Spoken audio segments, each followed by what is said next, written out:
Well, welcome back, and thank you for sticking with me to go even deeper into this pivotal chapter of Scripture.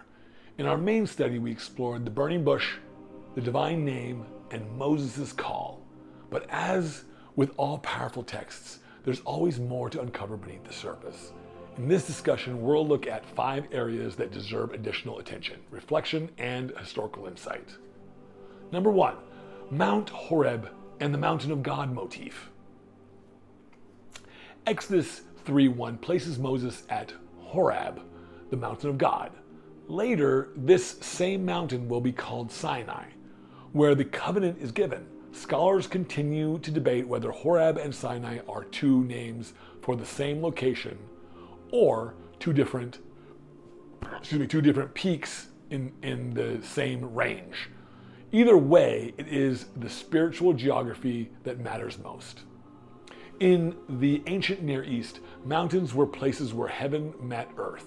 Think of Mount Olympus in Greek mythology or Mount Zephon in Uritic texts.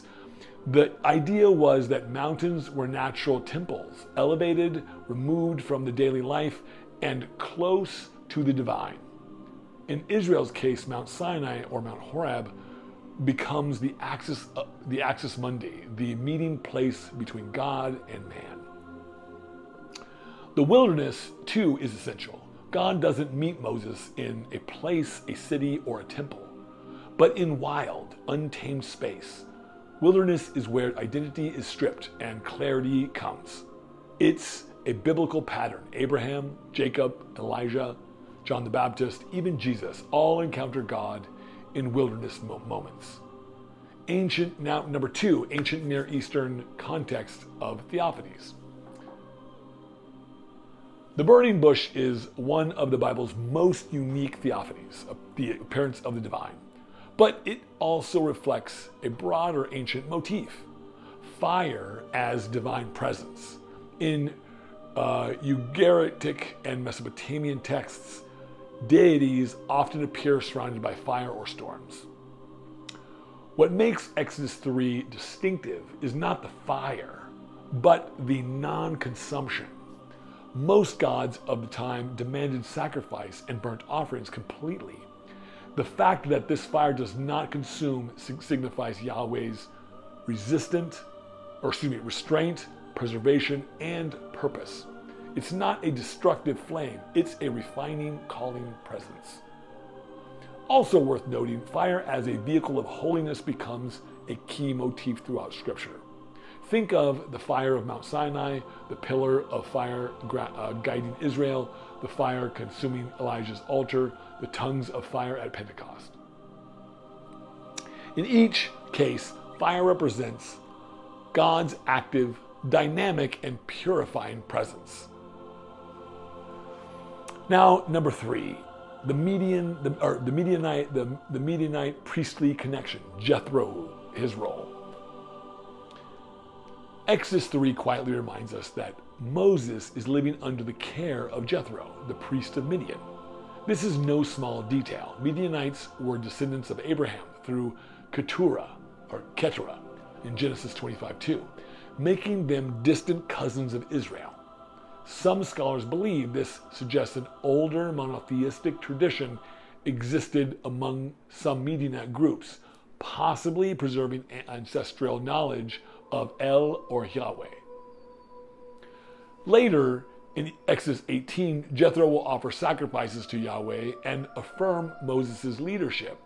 This raises intriguing theological implications. Moses' call and training come not from the Israelite priesthood, which doesn't yet exist, but through a foreign priestly figure.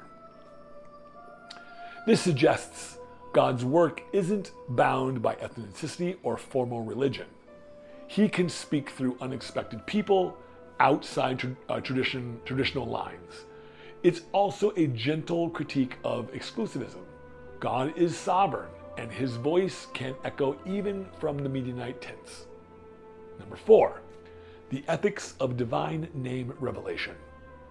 Some of the most delicate theological moments in Exodus 3 is the revelation of the divine name. When God says, "I am who I am," he is simultaneously revealing and concealing. In ancient cultures, names were more than labels. They carried essence, power, and access.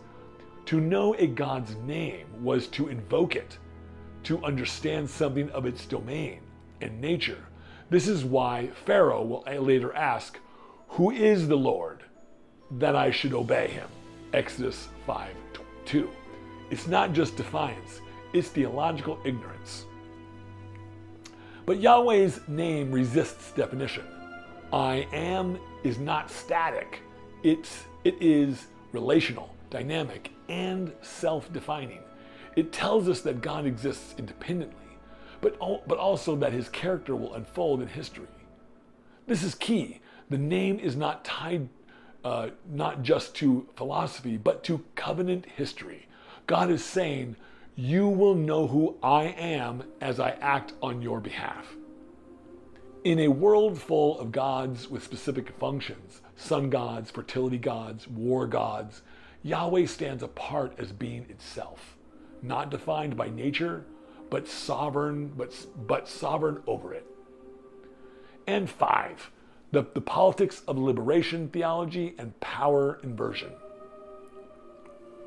Exodus 3 has often been a foundational text for liberation theology, especially in communities facing systemic oppression. The God who appears in this chapter is not neutral. He says clearly, I have seen, I have heard, and I have come down to rescue. This divine alignment with the oppressed breaks with the usual theological language of the ancient world. Most deities were seen as protectors of kings and empires, not slaves. But Yahweh steps into history on the side of the marginalized. This theme reappears in the Magnificat of Mary, Luke 1, in Jesus' teachings, and in the ethics of the early church. It challenges every generation to ask, where is God standing in our current system of injustice? And are we aligned with him? It also underscores the radical inversion of power in Exodus. Moses, a fugitive and a foreigner, is called to confront the most powerful empire of his day. This inversion echoes throughout Scripture. David versus Goliath, Esther versus Haman, the cross versus Rome. God doesn't just redeem people, he reverses systems. Final reflections and invitations. So Exodus 3 is more than just Moses' call. It's a theological revolution. It reveals a God who is not bound by geography or hierarchy, hears the cry of the oppressed, reveals himself without being fully contained, chooses reluctant leaders to carry his glory, enters history to bring freedom, not just comfort. If this chapter stirred something in you, maybe a sense of calling, maybe a question about God's name, or maybe just awe at the mystery of the burning bush, I would love for you to share your thoughts in the comments. I truly believe the Spirit speaks through community, and your insights might be the very thing that someone else needs to hear today. Thank you so much for being a part of this journey with me. I am praying that this study continues to challenge, comfort, and grow all of us as we walk through the Word together. Grace and peace until the next time, and I'll see you soon for Exodus chapter 4, where Moses gives God his full list of excuses and God refuses to let go. Thank you so much, and we'll see you in the next chapter.